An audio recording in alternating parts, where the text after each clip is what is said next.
इससे पहले हमने अनुप्रास अलंकार के विषय में जानकारी ली थी। आज हम यमक अलंकार के विषय में जानकारी लेते हैं। यमक अलंकार की परिभाषा, जहाँ एक ही शब्द की बार बार आवृत्ति हो किंतु अर्थ भिन्न भिन्न हो, वहाँ यमक अलंकार होता है। यानी शब्द एक हो और जितनी बार वह आता है उतनी बार उसके अलग अलग अर्थ निकलते हों, तो वहाँ यमक अलंकार होता है। जैसे कनक कनकते सोगुनी मादकता अधिकाय, या खाए बोराए जग वा पाए बोराए। यानी एक कनक में दूसरे कनक से 100 गुनी अधिक मादकता होती है। यहाँ कनक शब्द के दो अर्थ हैं। एक कनक का अर्थ है धतूरा और दूसरे कनक का अर्थ है सोना। कहा गया है कि कनक की यानी सोने की मादकता कनक से भी 100 गुनी है, यानी धतूरे से भी 100 गुनी है। क्योंकि या खाए बोराए, धतूरे को तो खाकर ही बोराए मीन्स नशा होता है और सोने को पाकर ही नशा हो जाता है। तो यमक अलंकार का सबसे अच्छा उदाहरण है कनक कनकते। इनकी दोनों की भी तुक मिल रही है। यमक और कनक उच्चारण में एक से लग रहे हैं। दूसरा उदाहरण है इसका, 3 बेर खाती थी वे 3 बेर खाती हैं। यहाँ शत्रुओं की स्त्री की ओर संकेत किया गया है कि जब उनका राज चलता था वे दिन में 3-3 बार भोजन खाते थे, लेकिन आज वे केवल 3 बेर खा रही हैं। बेर एक फल का नाम है। दूसरे बेर का अर्थ है फल और पहले बेर का अर्थ है बार, 3 बार, और 3 बेर का अर्थ है 3 बेर के फल खाती हैं। तो यहाँ भी कौन सा अलंकार हुआ? यमक अलंकार, क्योंकि बेर शब्द के अलग अलग अर्थ हैं। कहे कवि बेनी बेनी ब्याल की चुराई लेनी, इस पंक्ति में भी बेनी शब्द के दो अर्थ हैं। बेनी, एक बेनी का अर्थ है वेणी यानी चोटी, और दूसरे नाम है कवि का बेनी, ये कवि का नाम है। ब्याल का अर्थ है सर्पिणी, यानी राधा जी की चोटी की सुंदरता का वर्णन कर रहा है कवि। क्या कह रहा है कि उनकी चोटी इतनी काली और लचीली, सर्पणी जैसी काली है और चमकीली है।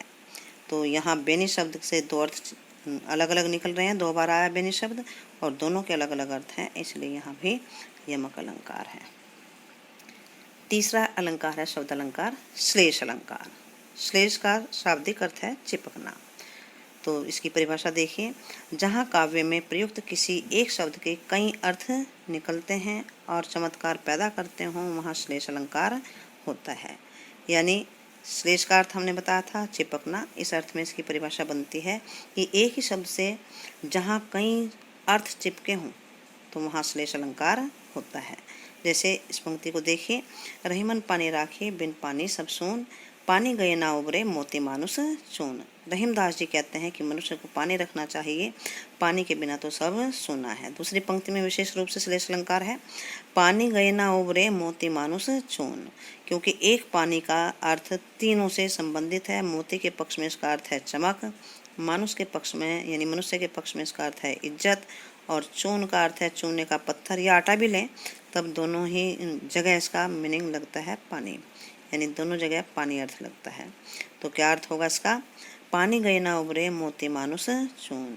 यदि मोती की चमक चली जाती है तो उसकी कोई इम्पोर्टेंस नहीं रहती, मनुष्य की इज्जत चली जाती है तो उसकी कोई महत्व नहीं रहता समाज में। ऐसे ही चूने पर जब तक पानी नहीं डलता है तब तक भी उसका कोई महत्व नहीं है। इस तरह यहाँ देखा हमने, एक पानी शब्द 3 शब्दों से संबंधित हो रहा है, तीनों के पक्ष में अलग अलग अर्थ दे रहा है, यानी पानी शब्द से 3 अर्थ चिपके हुए हैं।